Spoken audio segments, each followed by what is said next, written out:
Okay, everybody, I hope you can hear me. I think we're letting in all the Zoom people without any difficulties, so I think we'll get started. We have lots to do. Dr. Keim, we have about an hour and 15 minutes or so, and I'll keep the time and I'll keep you rolling. So if I get up and say timeout, we got to keep moving. So the agenda is a little crowded. Thank you all, first of all, very, very much for being here. Welcome to Flagstaff. By raise of hand, everybody who traveled into us today from remote Arizona State. So good. Big round of applause for them. Thanks for coming. We're really pleased that you're here today, and the weather couldn't be better. Thanks for arranging that and bringing that with you from the valley. It hasn't been this nice, I promise you. Even last week, a little bit of snow on the side of the road, so it was a little scary. Housekeeping things. This is boring. It's nasty. In addition to the bowls for oatmeal, I got to run through these points.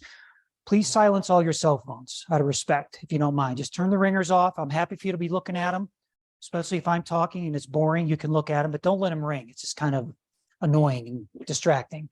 All sessions are recorded, so please know that. If you're willing to ask a question and participate, just know that your question through any microphone source in the room is going to be recorded, and that will be recorded, excuse me, and turned out later in our materials that'll be available on our website within a couple weeks of the meeting. And that's an important point. The materials, all the PowerPoints, all the supporting documents, all the notes that are taken during your interactive sessions, even some photographs of Nikki running yoga this morning at 7 o'clock in the other room, will probably make it on the website. So we're pleased to have that available to you in a couple of weeks. On the chat call itself, for those of you online, if you can see me, everybody on the chat call, about 180 people strong this morning, in addition to the 115 people in this room, will be muted, and you cannot override the mute on the chat call if you're online. So later on in the Q&A, we will open the chat by reviewing the Q&A box. So please feel free to ask a question from a remote location, but know that it won't be distracting the presenter in any way. It'll be logged, and then we'll review those questions during the Q&A session at the end of the comments. Okay, that stands for all sessions in TURAC. Finally, we'll do our very best, of course, to keep everybody involved. The schedule and logistics are very tight. They gave us 2 days, and I'd like to do this for 10 days if we could. I really would, and we couldn't. So we're going to get it done. And there's a lot of people involved. We want everybody to have an experience that's valuable to them. And in order for us to achieve that, we've got to keep the schedule moving so that we can ensure we get to the finish line. We'll open up with a faculty perspective this morning, and we're going to close with a faculty perspective at the end of the day tomorrow, where he and others will be talking specifically about how your role matters and why your role is important in research administration. So grateful to have that speaker then tomorrow. We do have a Pledge of Allegiance, and it will come up in every session. And oops, maybe I need to advance this guy. I could do it from here. So we're not going to read this in every section, in every session. There's going to be over 50 different sessions. But we do want you to take it very seriously. This is the Pledge of Allegiance for the state of Arizona with regard to how we work on indigenous lands, recognized with 22 tribes in the state of Arizona, but many tens of hundreds more nationwide. And all of those lands are sacred, not just the lands here in Arizona. But this is important for us to acknowledge. We will do so by having this slide in every deck that you see come in front of you, and we'll take time as a moderator in the session to review the materials. I'm not going to read it to you, though, because you all can read, but it's very important. Okay, we'll spend a couple minutes on that.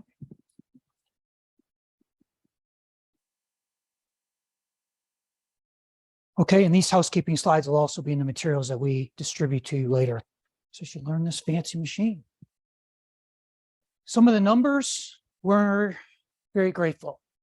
So of course, the first bullet on behalf of the National Science Foundation, who delivered a $100,000 award to Arizona State last year to help fund this program of activities today. We're grateful for them sharing.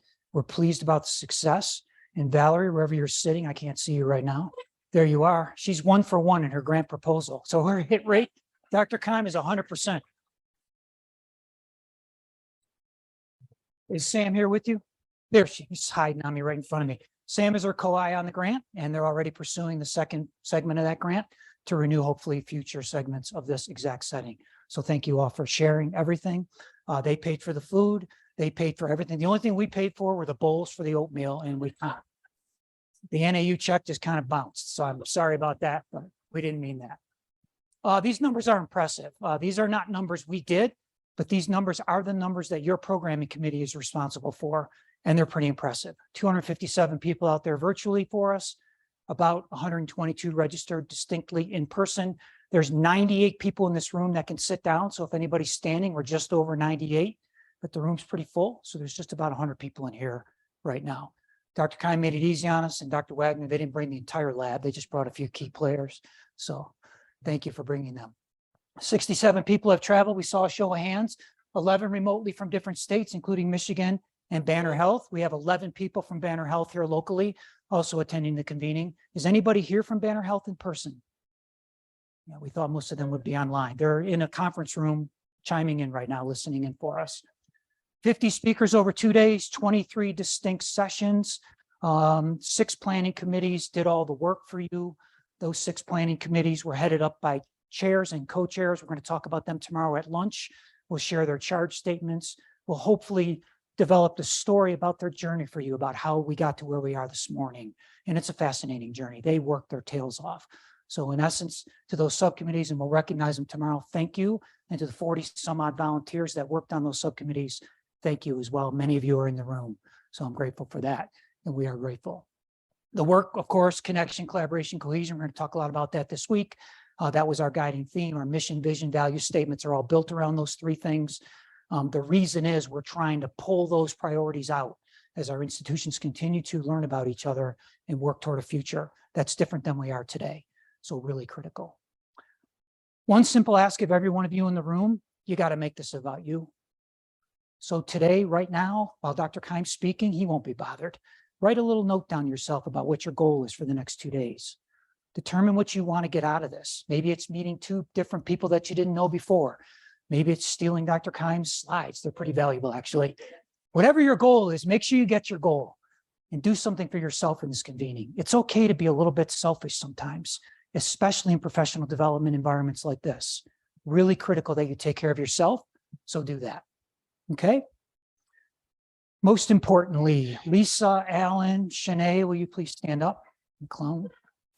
Lisa Allen from Arizona State, Shanae, welcome. These are last year's co-chairs of the convening that was done virtually. Thank you for your guiding light. Thank you for showing us how to do it. Thanks for taking a chance on us this year. We're glad you're here in person. So thank you.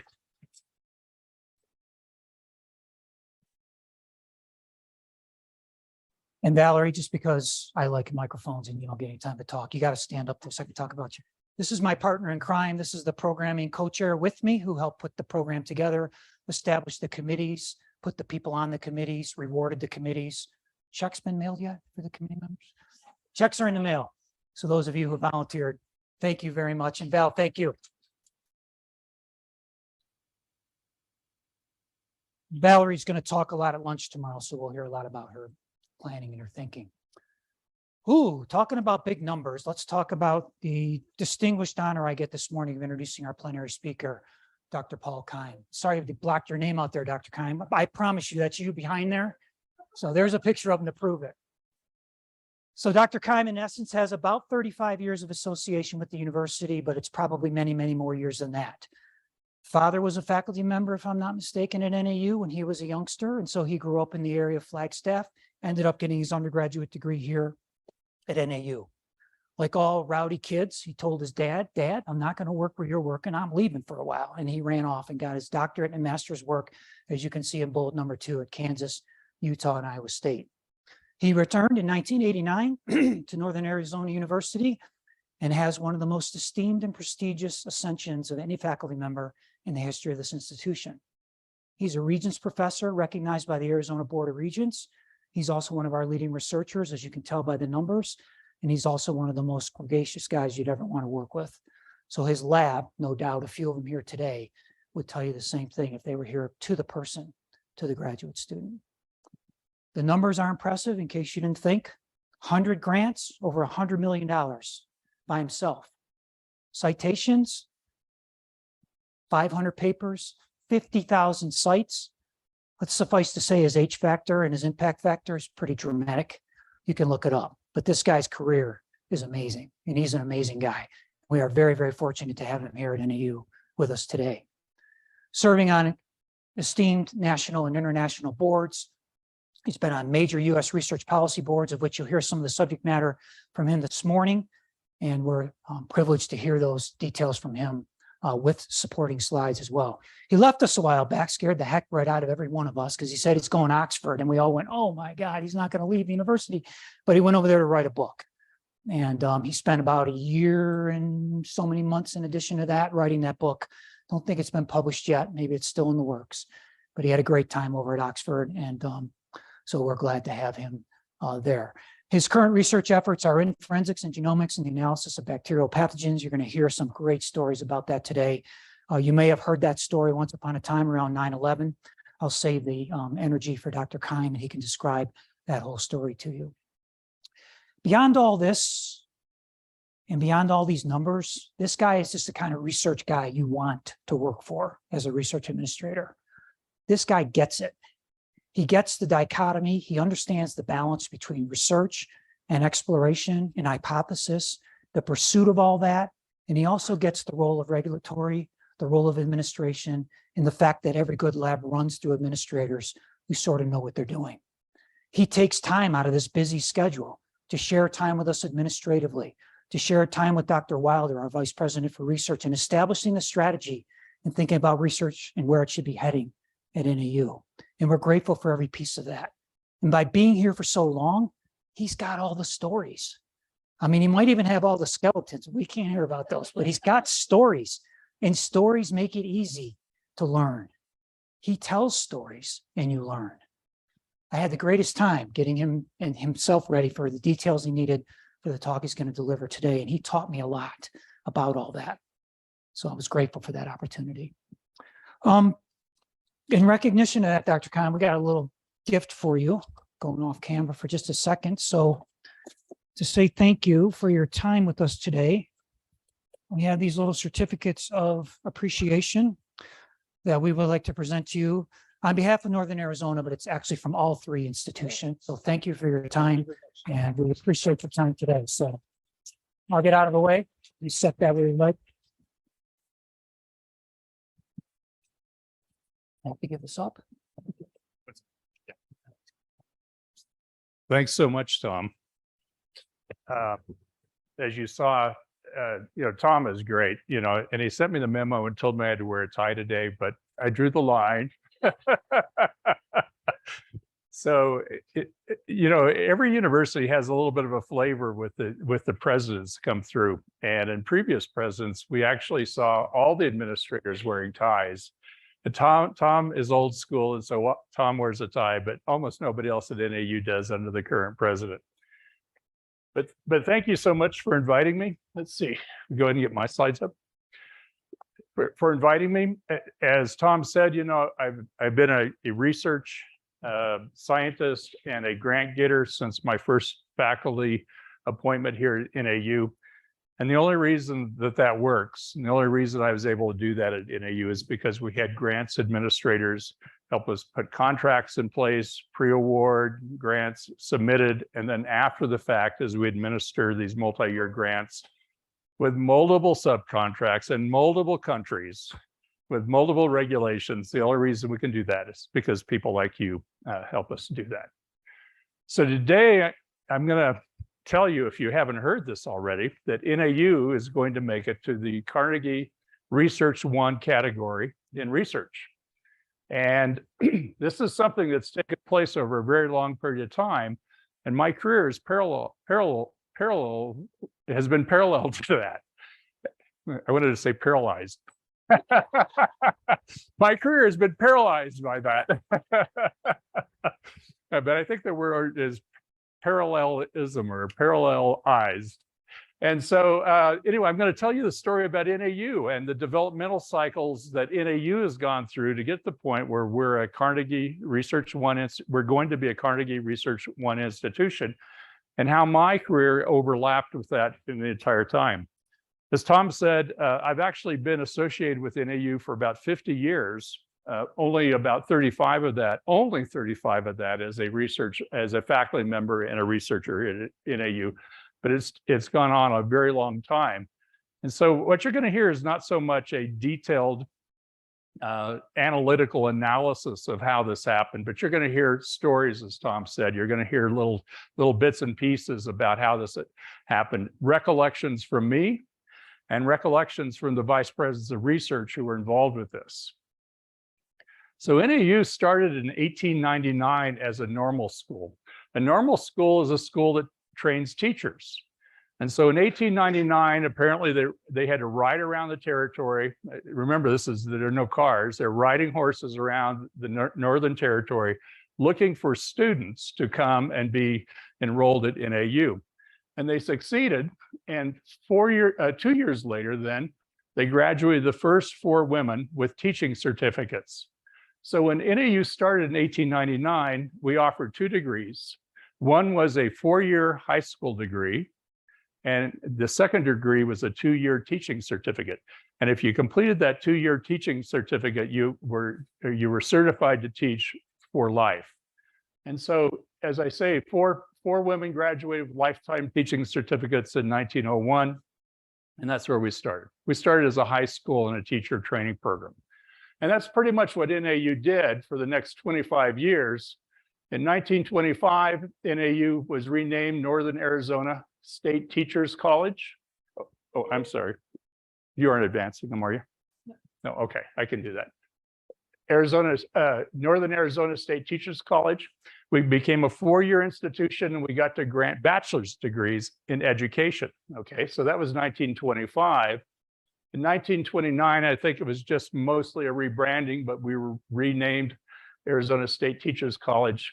And then in 1945, it wasn't until 1945 that NAU, Arizona State College at that point, offers degrees in arts and sciences. So prior to 1945, we trained teachers, and that was it. You can see from this photograph over here, one of the early, this isn't the 1901 graduating class, but this is one of the graduating classes. Let's see. And you can see from the black versus white dress code there for men versus women in front of Old Main. If you have, Old Main is still a wonderful building on North Campus. You can see the ratio of women to men there was very high. And so NAU, throughout our entire history, has been had a very prominent role in educating women in Arizona, and of course teachers, as I already mentioned. Now, the transition into the modern research era that happened really under the guidance of Larry Walkup. Lawrence Walkup was president at NAU from 1957 to 1979, so about 22 years. The athletic dome down here on South Campus is named after him. That's the Walkup Dome. And so when he took over, we were still really had an emphasis on training teachers at NAU. And in fact, research was a bad word. Under Larry Walkup, people who got research grants were told not to tell anybody. And the reason was all the funding was coming from the state legislature, and he was selling NAU as a teacher training, a student training. And of course, in 1945, when we started offering additional degrees, but he didn't want to ruin that reputation, didn't want to have it sullied by having research associated with it, okay? So that was kind of a mantra that we heard from him and even into later presidents. But in 1958, NAU got the forestry program. Apparently, ASU and U of A really wanted the forestry program. And in hindsight, we're sitting around looking at the Ponderosa Pines, right, going, really? Anyway, we were a teachers college, but once we got that forestry program, then of course the science associated with forestry and the business management associated with that, and nowadays, of course, the conservation and ecology are very important. In 1966, we got renamed Northern Arizona University. And in 1968, I think the renaming was at least partially associated with this movement to establish doctoral degrees. So we were authorized to offer doctoral degrees in 1968. And in 1973, we graduated our first PhDs and EDDs as well here at NAU. So education, of course, was still very important. So this was really that transition from being, at best, a community college, a teacher's school, then a 4-year school, and now we're a real university with graduating PhDs. 1973, that's the year I graduated from high school. Okay, so that's not that long ago. Really, it's not. Well, one of our graduates, just to illustrate that one of our early graduates was Diana Gabaldon, who was a local Flagstaff woman, grew up here in town. Her father was Tony Gabaldon. Her mother was actually a Schweitzer and one of the early pioneering families in Flagstaff. She graduated with a degree in biology in 1973 and then went into this budding new PhD program in zoology or in the biology department. And she got her PhD in behavioral ecology. And I think that she was actually the teaching assistant when I took ecology as an undergraduate. And she was really rough on my writing. And those of you who don't know her, she's the the award-winning author of the Outlander series. And so she's maybe one of the most famous graduates of NAU, PhD in biology, but she made her fortune and fame by writing fiction. So the numbers today are pretty impressive, actually. Look at NAU's 2023 enrollment. We've got over 28,000 students. 64% of our students are still women, and we're a Hispanic serving institution. And of course, Diana represents both of those categories. We have a pretty good athletic program. We get beat up by U of A and ASU in football every year, but that's what happens. But when was the last time U of A or ASU won 6 national championships out of 8 years? So NAU and Flagstaff in general is a mecca for distance running, high altitude training. And so this is one of the championship cross-country teams. So as I say there, 6 out of the last 8 years, we've won the national championship. And the 2 years we didn't win it, we finished second. And one time it was really close. So again, going from a high school degree program with a 2-year teachers to now athletics excellence. And one of our runners set the collegiate record this year in 2 different events already this year. Now, but this conference, of course, is about research. And so NSF research rankings we've been pushing for a long time. It's been increasing. And NAU now is in the top 200 universities nationwide for research expenditures.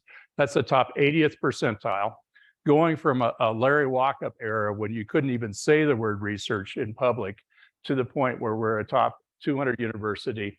And you can see that number has been there for quite some time.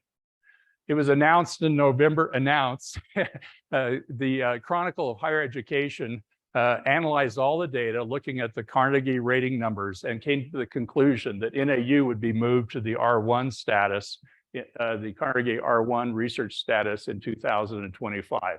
And that's based upon our expenditures, the amount of dollars that we spend, as well as the number of doctoral degrees that have been graduated. So what a transition going from an R2 now joining ASU and U of A as an R1 institution. So that's anticipated to happen in 2025. And I guess it's not official, Tom, but it's the prediction that we all we all believe that this is going to happen, and certainly the Chronicle agrees with us as well. So Tom and his staff were able to go back and dig up the expenditures, the NSF herd expenditures over the last 50 years. And so from 1973 to 2023, you can see the increase in expenditures at NAU. So back in 1973, we're looking at maybe certainly less than $2 million in research expenditures, up to a peak now of over $77 million per year in research expenditures. You can see that this curve then represents the transition from a non-research oriented university to one that is now joining the R1 categories. So I'm going to use this timeline and these numbers to walk through the people that were actually very important for making this transition, and also talk about what happened at each one of those. So the presidents, of course, of the university are very important. We've talked about Larry Walkup already. Again, he was the president when I was here. He actually hired my father, partly because they were both Baptists, if you can believe it.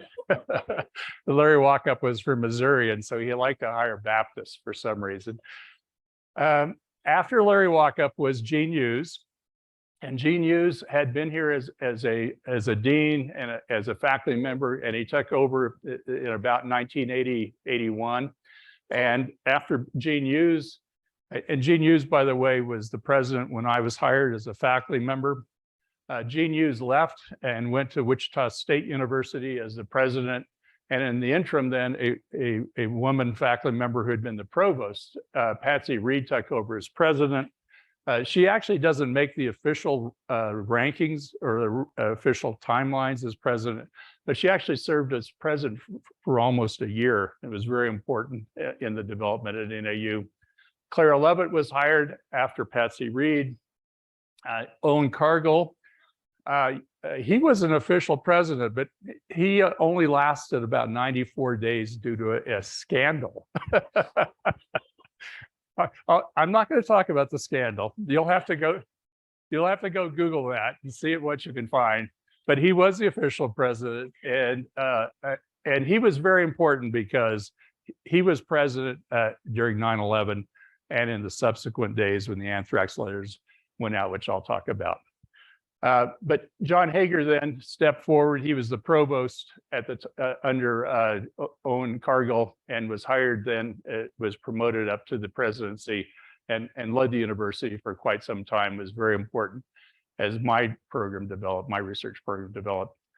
Rita Chang was hired with a clear mandate from the Board of Regents to improve research, improve research administration, hire more research intensive faculty members.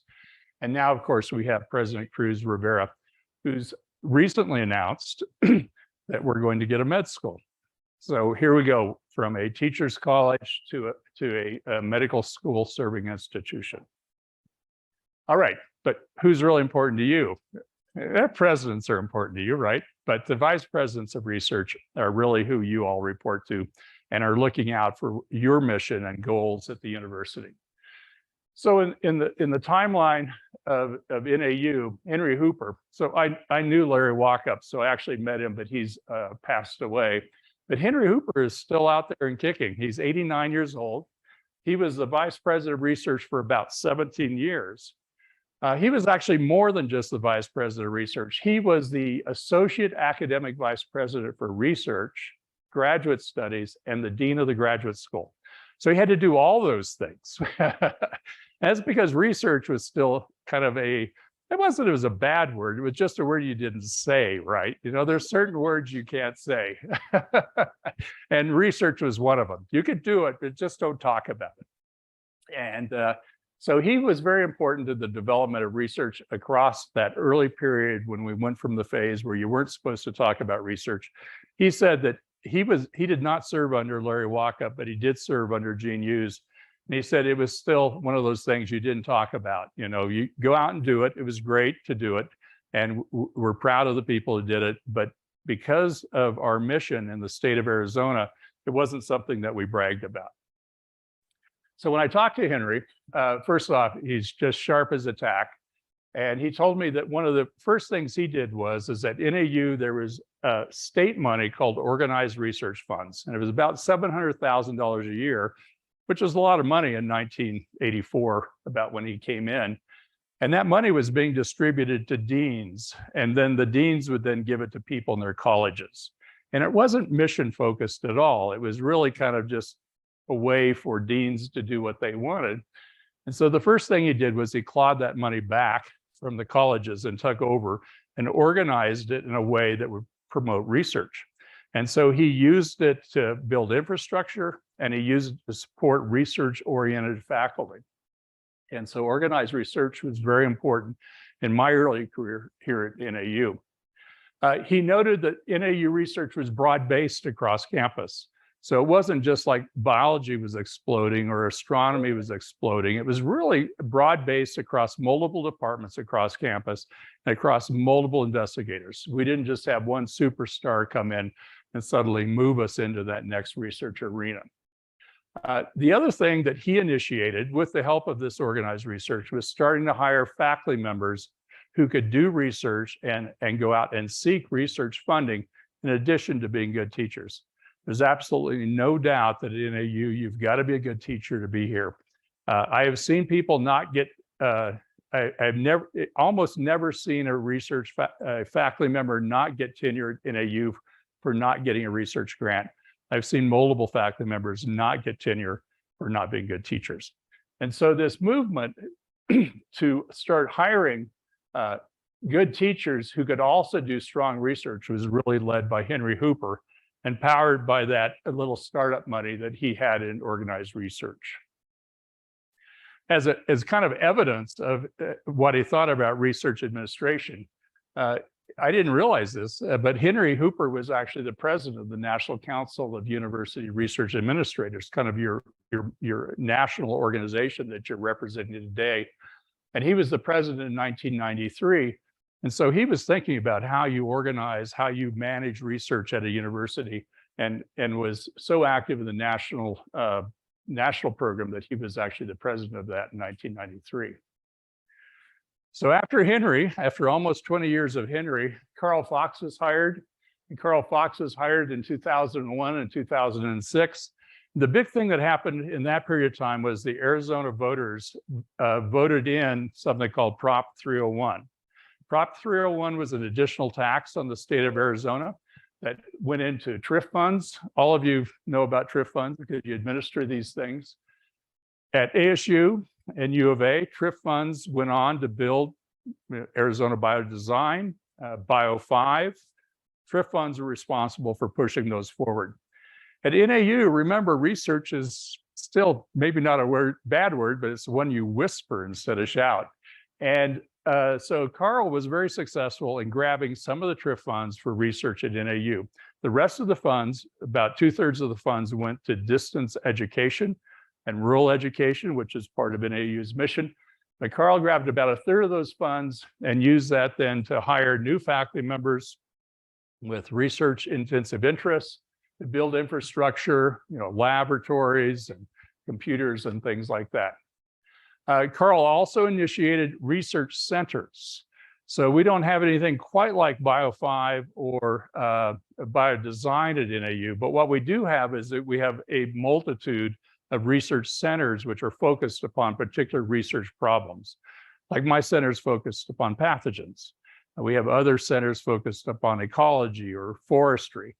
And the ability to organize research into those centers meant that you could build teams that could do research in a larger scale than you could do as an individual PI, but also meant you built infrastructure like grant supports or equipment or biosafety in my case, or regulatory stuff in my case. You could do that specifically for that team that is building. So it allowed researchers to do that, and Carl was very important in that whole thing. Research expenditures increased by 24% and 53%. Carl, when I talked to Carl, he pointed out that Carl is still a vice president of research at one of the universities in Wisconsin. He pointed out that the return on investment, the TRIF money, in other words, was a 5-to-1 ratio. So for every dollar that they put into developing laboratories, they got 5 back in extramural grants. And even with 9/11 happening, so Carl was the vice president during 9/11, even with the associated budget cuts that happened during that crisis, research at NAU continued to prosper. Next was Laura Huneke. She was the dean of the College of Arts and Sciences, or maybe it was the College of Engineering and Sciences at that time. She was promoted to vice president of research. Eventually, she became the provost as well. Laura's still locally based here in Flagstaff. She's retired. One of the things she did was bring technology transfer in-house. Previously, we'd been farming it out to ASU and having their tech transfer office do it. They started managing intellectual property and established NAU Ventures to promote commercialization. She established faculty awards to recognize excellence. She helped establish additional new PhD programs, which again was very important for the Carnegie status that we got. And she negotiated the first formal indirect cost return for NAU. So we're looking at 2007 to 2012. NAU still doesn't have an official indirect cost return policy in place. And that was a lot of work, and that was one of the things that she did. After that, it was Bill Grabe. Bill Grabe is a Regents professor, retired now, was a linguist, not a scientist, And he actually served twice, once in 2006 to 2007 as the interim VPR, and then in 12 to 17 as the official VPR. He went off to some NSF conference. And when he was there, he kept hearing this thing, big data, big data, big data, supercomputers and parallelizing data analysis. And he's a linguist, right? He sits around and worries about where English words come from. Literally, he taught a class when he was a professor called The History of the English Language. And here he is promoting computers, big, high capacity computing stuff. And he pushed that, and he established then the School of Informatics and Computer Science and Cybersecurity, one of our most successful schools here at NAU now. He also, again, fostering this whole idea of research centers and getting specialized infrastructure in place. He pushed forward ECOS, which is the Ecology and Society Center run by Bruce Hungate, and SHARE, which is the Center for Health Equity Research run by Julie Baldwin. Two of our most successful centers were started under Bill. And then at this point then, there was the transition to the point where Rita Chang was the president, and they set the goal of reaching the top 200 tier of research institutions, which was achieved not by hiring 26-year-old PhDs to come in and start building a research program, but by hiring mature researchers who already had research grants and high impact publications. And it was that push then that really pushed us up into the Research 1 category. So following that, David Schultz was the vice president. He came in and continued the same types of things with research and high research faculty. One of the early models for research at NAU was non-tenure track, non-state supported research faculty. Those research faculty have to raise their own salaries. They have to raise all their own infrastructure. But they were kind of like a bunch of cats running around campus, And I don't mean in the cool way, We're talking about chaos. And we have people who aren't making their salary every month, and they're just hanging out, and then they'll get a little grant here or there. And so they established formal policies that gave very beneficial policies for returning indirect costs to research faculty who could raise their own salary, who could raise indirect costs. And today, some of our most successful researchers on campus are, in fact, research faculty members who are getting no direct state support for their salaries. And that was formalized under Dave. And then again, this indirect costs. Okay, so back when Dr. Haneke, negotiated these indirect costs, I think NAU kind of thought, oh, wow, look at this. We're getting all this money in now. And they kind of forgot that they were supposed to use it for research. And so a lot of times that indirect cost money went into a general fund at NAU and never made its way back to help the actual research programs that were generating it. And that changed under Dave Schultz, and where they actually started to move much more of those funds back into supporting research. Finally, Jason Wilder, who I believe is talking later on in this meeting, is our current vice president of research. He was hired as a faculty member. He was then elected as the chair of the biology department. And then he served actually as the dean, as well as the vice president for a while. He gave up the deanship and did a really important job, which is the vice president of research. So he's our current vice president of research.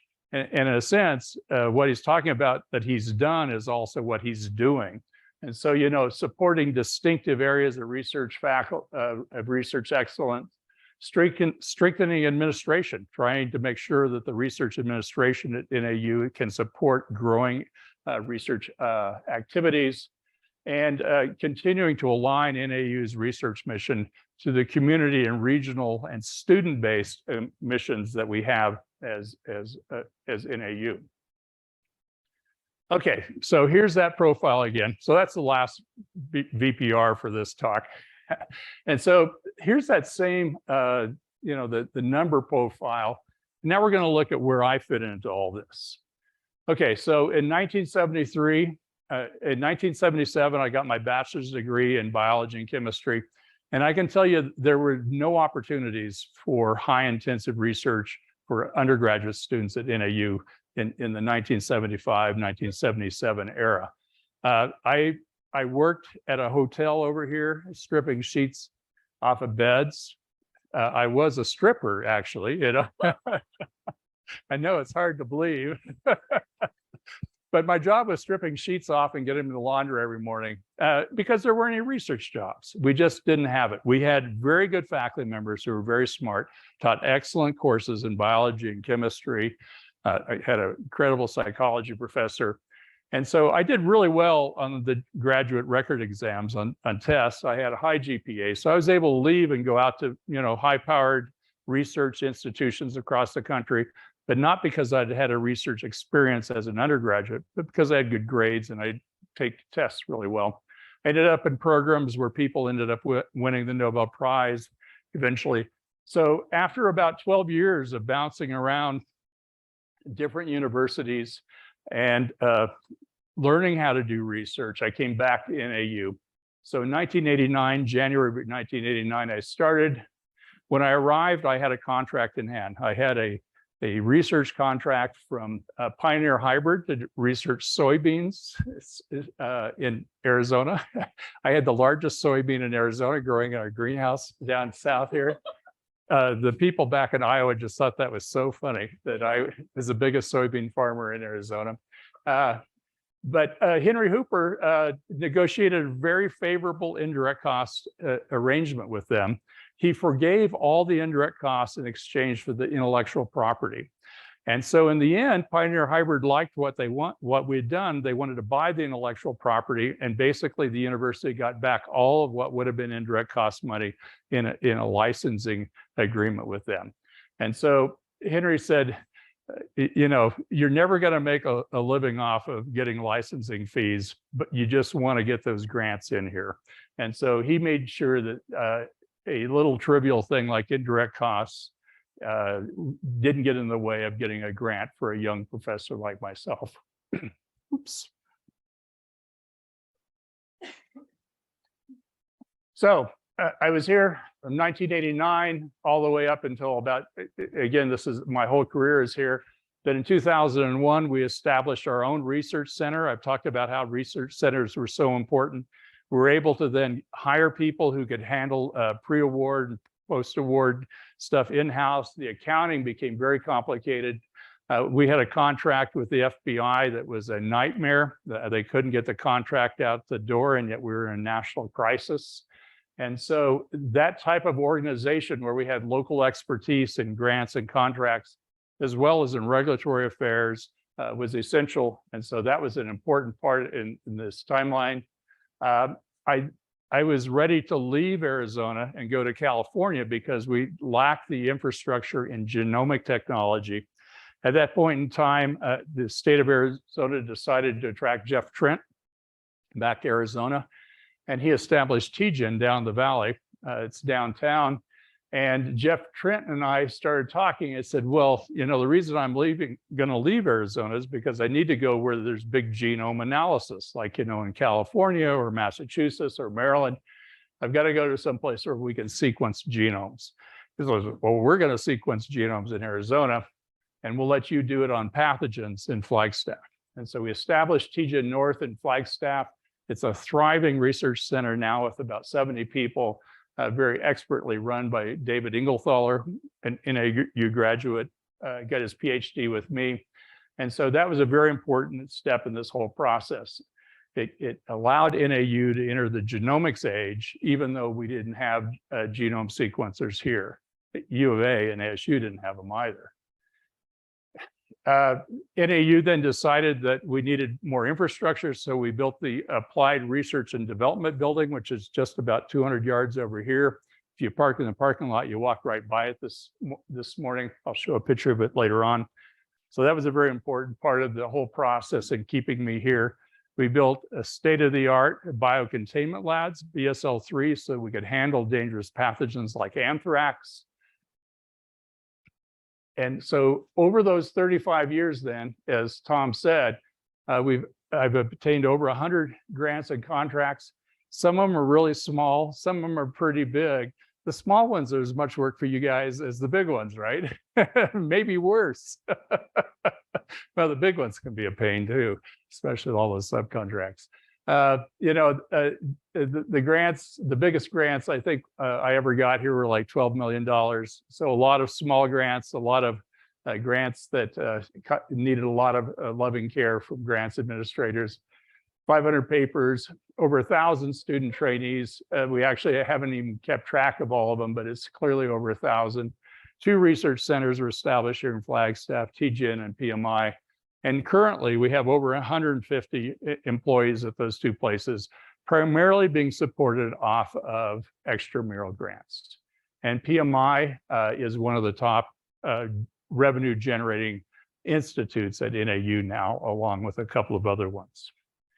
So in the middle of all this, though, something happened. Foul. Do you guys remember Batman, the old Batman, where you go boom? You got to be of a certain age to remember this, because that was Adam West was the actor, and he'd go like that and boom. They wouldn't actually show him hitting, but they'd show that pow. So that's what happened to us. That's what happened to me. That's what happened to any of you. That's what happened to my wife. It was on 9/11. We were all shell-shocked, right? Everybody was shell-shocked. But, slowly, mentally we adapted. And it wasn't like the pandemic where everything shut down, things changed, and we all adapted to that. But for me and for NAU, something else happened, and that was the anthrax letters. So in October 4th, 2001, there was an inhalational anthrax victim in Florida. And I found out about this victim via a phone call from the FBI. So the FBI calls me up and says, we have a very unusual case of anthrax. I was an anthrax expert. And who are you going to call when you have anthrax? Well, it turned out it was me. And he called me up. He goes, this gentleman was hiking in the woods in North Carolina, like a few days before he came down with anthrax. He drank water out of the stream. Could he have gotten anthrax from drinking water out of the stream? I said, no, that's not likely. He likes to go to these Oriental oddity shops. They have lots of animal things and, Oriental rugs and stuff like that. Could he have gotten anthrax from that? I said, well, yeah, it's possible, but we have heard of cases like that. So maybe he got it from that. But remember, 9/11 had just happened. So there's no doubt the FBI and myself, we were thinking about terrorism, but we didn't come up with a smoking gun. We didn't know why he got anthrax or that it was, in fact, a bioterrorism event. But of course it was. And of course, in the days following that, letters went out to different news media people in New York City, in Washington, senators started getting letters. This is the letter that was recovered from Senator Leahy's office. He's in the Russell Senate office building. One of his secretaries opened up this letter. It was filled with a white powder, and it read, this is next. So 9/11, right? 09/11/01. This is next. Take penicillin now. Penicillin's misspelled. Death to America, death to Israel, all is great. So clearly some misinformation here. Well, as we found out later on, misinformation, but clearly this is a bioterrorism attack. And the woman who opened up this letter, at this point, this letter was actually opened up a week or two after the original anthrax case. So we were thinking anthrax at that point. She got treated with antibiotics and she was fine. But they shut down the entire complex of the Senate office buildings and had to decontaminate the whole thing. So the first clue, though, that this was a bioterrorism attack, other than that it came on the heels of 9/11, was here at NAU. So after that call with the FBI scientists on about October 4th, I got a voice message the next day saying, the sample is on a plane from Atlanta. It'll be in Flagstaff at 8 o'clock. Whoa. And it was like, this isn't just an academic exercise. I'm not just going to get a few more citations, Tom, on a paper. This was for real. And And so they took a sample out of his spinal fluid. They took a spinal tap and they put that on media. And that's what this tube is. This is a tube of Bacillus anthracis. This is the BRAT lab that's at the CDC. You see the October 4th date. And then there's some agar in here. And growing on that is a culture of Bacillus anthracis that came out of the first victim's spinal fluid. So we got this and we unpacked it. So they put it on a plane. It was one of these corporate jets. They flew it into Pulliam Airport out here. I went out to the general aviation area and I said, hey, I'm supposed to be here to meet a plane. They go, yeah, it's coming in. Just drive your car out there on the tarmac. And I think I had a truck then, and I drove my truck out there, and the Gulf Stream comes in and it parks, and the door comes down, and this blonde woman comes out with a box and goes, this is the anthrax. I go, whoa. And we take it back to the laboratory, which was on North Campus at that time. And we started running the DNA analysis because that's what we do on this. And what did we discover? But it was the AIM strain. And the AIM strain was a really well-known laboratory strain used for experiments in laboratories. And at that point, we were thinking, this is a bioterrorism event. This came out of a laboratory. We knew it was a bioterrorism event. And of course, with the subsequent letters that went out, the subsequent deaths that occurred, that was in fact the first clue. So anthrax is a natural disease, and we'd been studying it for about 10 years at this point. We'd been going around the world collecting anthrax. This is a cow that died somewhere up near Reno, Nevada of anthrax. They bleed out, the spores go into the soil, and then that propagates the ecological cycle. We were interested in the ecology of the disease. We were interested in the evolution of the pathogen.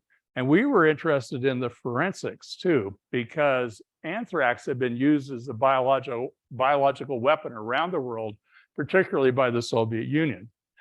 The reason anthrax is a really good biological weapon, good in quotes, is because of this spore. So anthrax can exist in this spore form on the right for decades, maybe centuries. So once it sporulates, it can survive forever, well, for a very, very long time. And the US, the British, and in particular the Soviets, built biological weapons out of anthrax because they could produce spores, put them in a warhead, and keep them around for a decade before they ever would be used. So it was shelf life. It had nothing to do with how dangerous it was. It had to do with shelf life, which is why it became a biological weapon.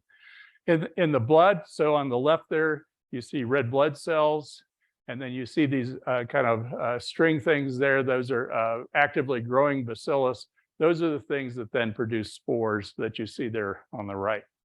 So at NAU, we were kind of a niche market. We had developed as global experts on Bacillus anthracis and its spores, and also for then tracking it around the world.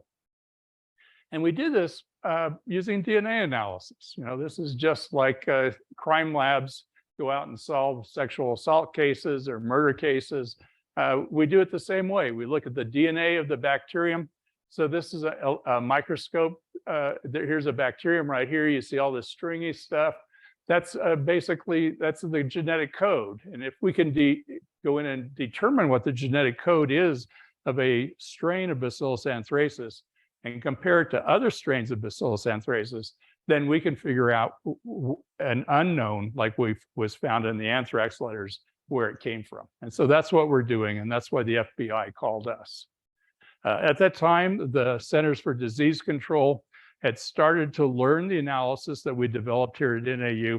And so as the investigation went along, the CDC was actually doing the NAU technique at the same time we were doing it. The FBI actually didn't trust the CDC, and so NAU became the FBI lab for the next 5 years. And the reason they came to us is because we'd worked on these other outbreaks. So anthrax had been used as a biological weapon in other cases. So this is Shoko Ashihara. He was the leader of a Japanese doomsday cult. They carried out an attack using anthrax over the suburbs of Tokyo. Here you can see them actually spraying anthrax, a culture of Bacillus anthracis, into the air. We investigated that. Here's a culture. This is what Bacillus anthracis looks like. What's on agar right there, that's Bacillus anthracis. So we investigated that, figured out where they got the strain, how they got the strain, and actually figured out why their attack had failed. We'd worked on the Soviet program. So of course the Soviets weren't giving us stuff, but in about 1975, the Soviets had a major industrial accident at one of their anthrax spore production facilities in a town called Sverdlovsk. Compound 19, this is a grainy photograph of that. They released spores into the community. I mean, they were producing large quantities of this for biological weapons. They released the plume into the community, killed about 100 people. We were able to get access to those samples and analyze their strain and understand what it is and what it isn't and get it into our databases. We worked on the Iraqi weapons program. And so the Iraqis definitely had an anthrax weapons program that they were carrying on.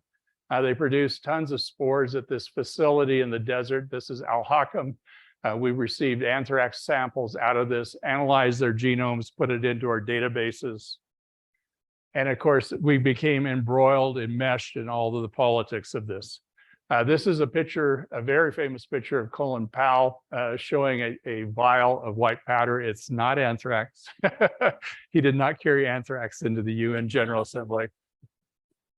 But he was saying, look, with this much anthrax, we could kill, millions of people or something like that. And so he made the point, and of course, this is part of what led to the Gulf Wars. In the end, with the anthrax letters, we did the same thing. We were able to take samples, again, from around the world, develop DNA fingerprints for all those, and then look at the anthrax powders and the Bacillus anthracis bacteria that were inside those letters, analyze their DNA, take that pattern, comparing it to our databases. We were able to track it back to the Ames strain initially. That actually happened on almost the very first day of the attack. 5 years later, we were able to track it back all the way to a single flask in a single laboratory. And this is the flask. This is RMR 1029. And it was a flask that was at a US Army laboratory in Fort Frederick, Maryland. Okay, so the US Army Institute of Infectious Diseases had this flask that they were using for anthrax research. They'd use it to test antibiotics or test vaccines. But this was also the source of the anthrax letter spores. And that was based, again, upon the genomic analysis that we developed here at NAU and in collaboration with other people around the United States and around the world. Well, that flask was owned by Bruce Ivins, who was a research scientist at the US Army. So the DNA evidence tracked it back to that single flask. That single flask was managed and owned by Bruce Ivins, but another 100 researchers had access to that flask. In fact, some of the material had actually been sent to NAU, and we had some of it here at NAU pre-9/11. And so the FBI then had the job of saying, well, who were the people who had access to RMR 1029, and where were they?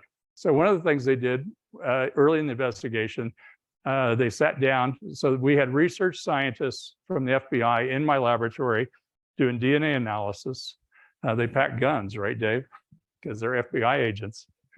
And in addition to that, they would have other folks come in and say, where were you on October 4th, Dr. Keim?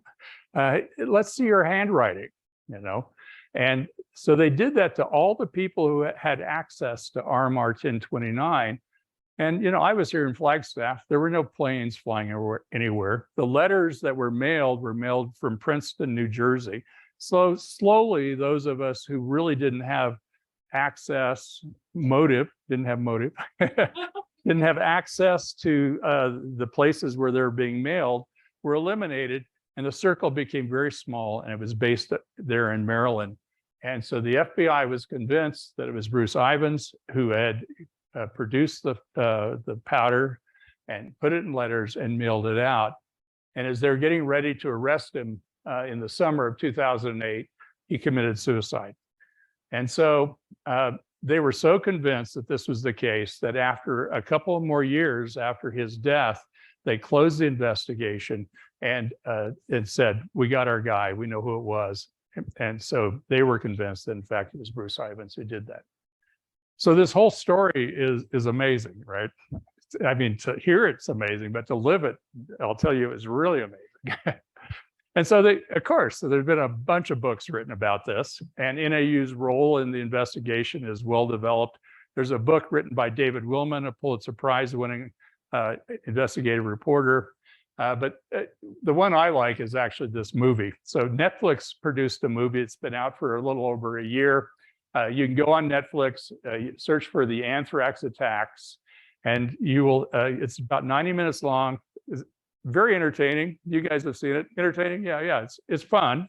And the first thing you'll hear on this Netflix movie is my voice telling you what it'd be like to die of anthrax.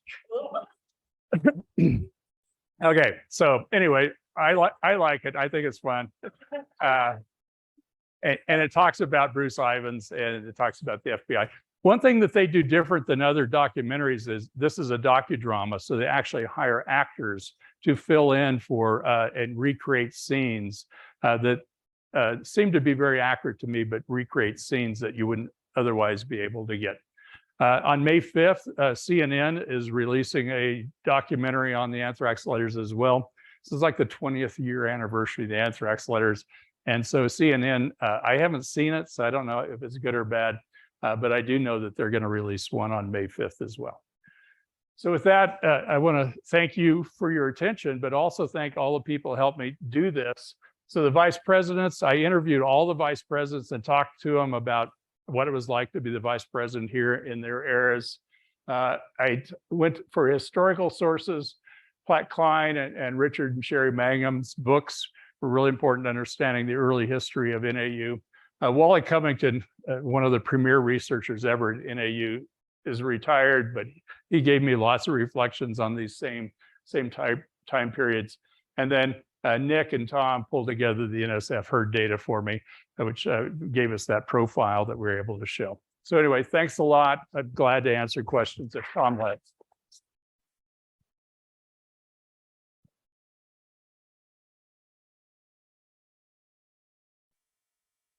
We have.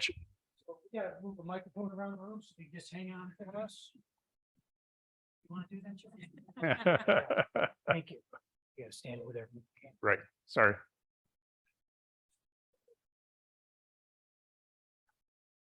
Hi, thank you so much. I'm Sarah from Arizona State.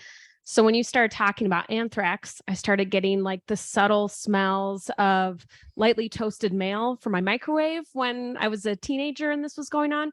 Was that actually helpful? No. Okay, thanks.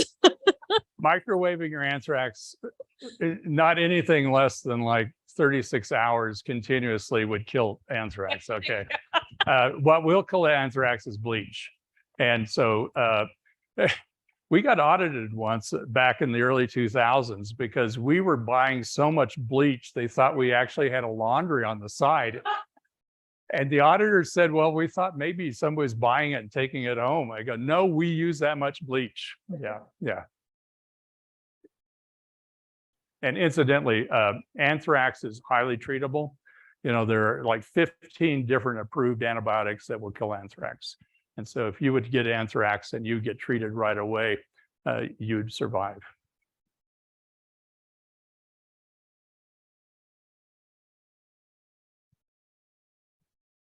Can I ask who plays you in the Netflix movie?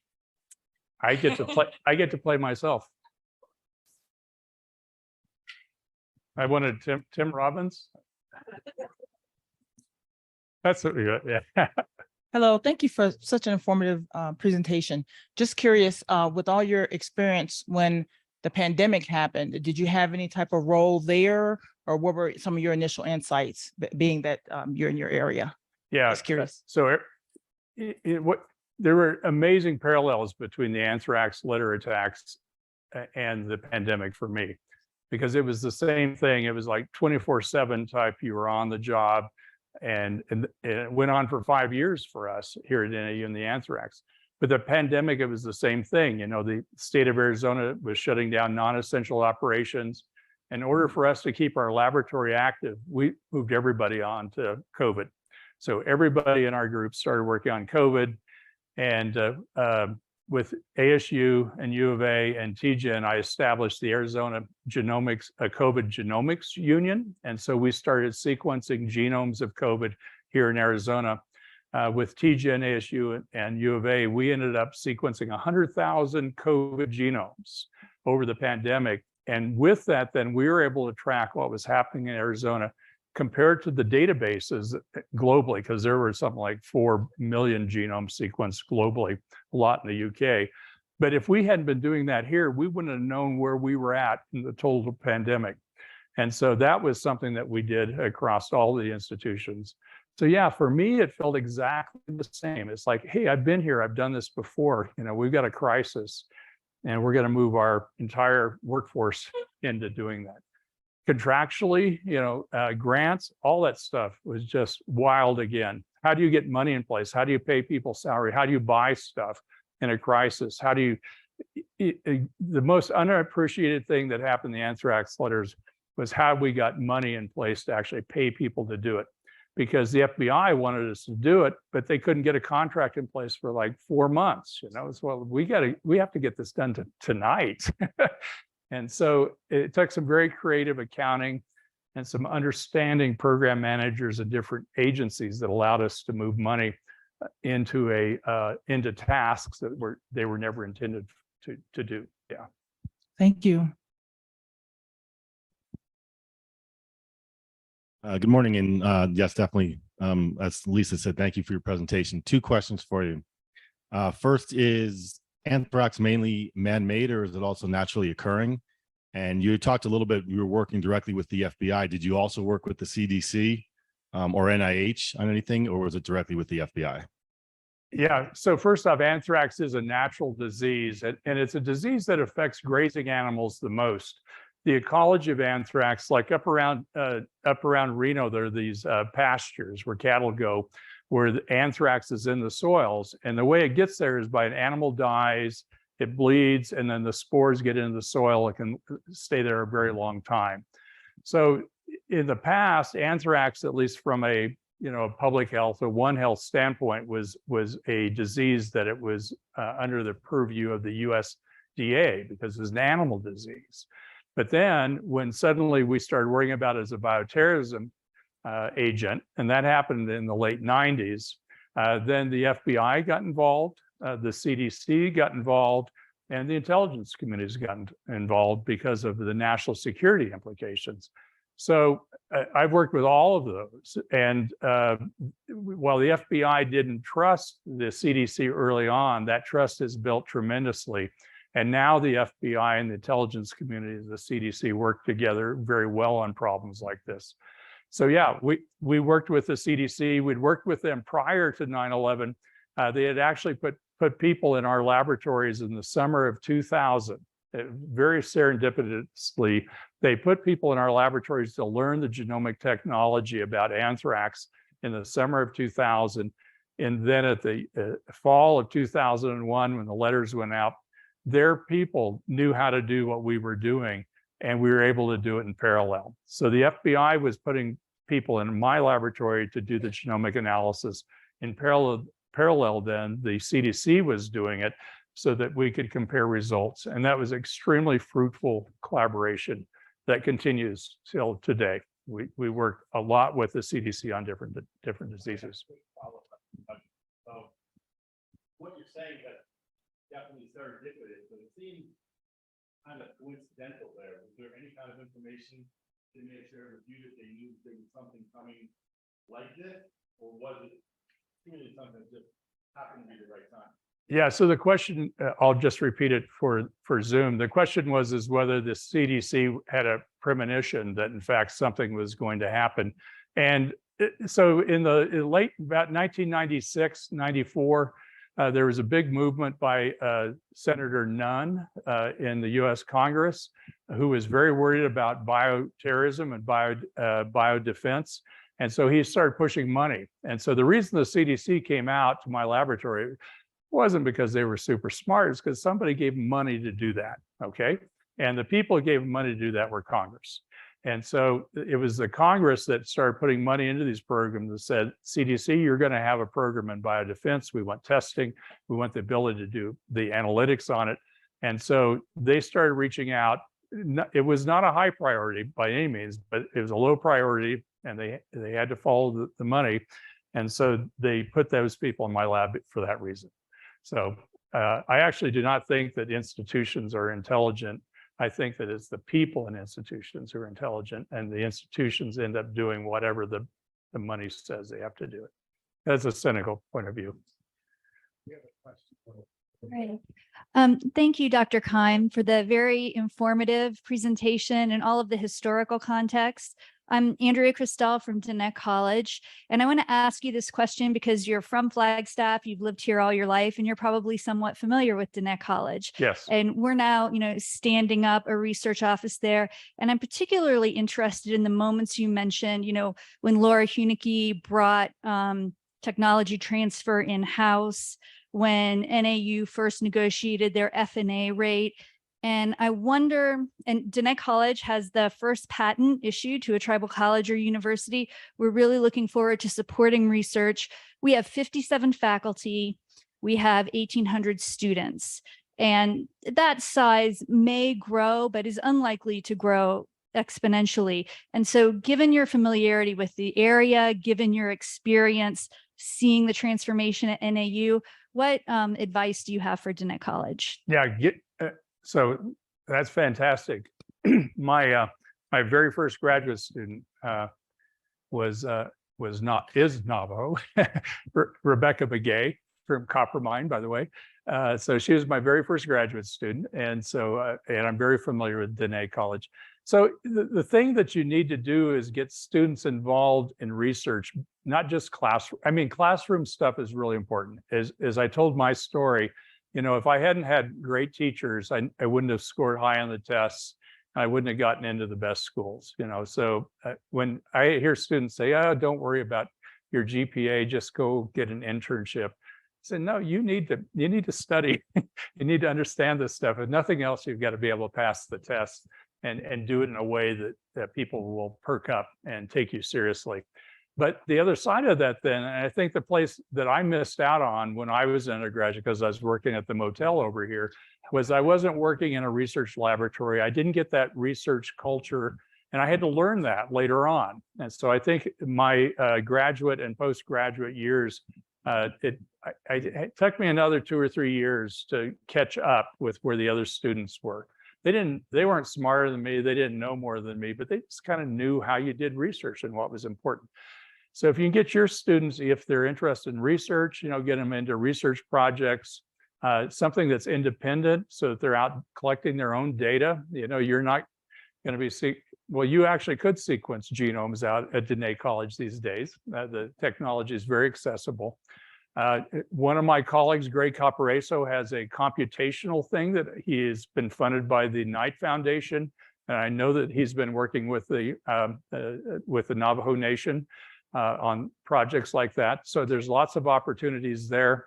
It isn't all about going into a biosafety cabinet and handling a live culture of Bacillus anthracis. You can write computer code. The future is different. I mean, when I was coming up, I could handle DNA, I could analyze DNA, I could get it out there. Anybody can do that now because the technology is so easy. What's really creative and powerful is if you can take that data and analyze it.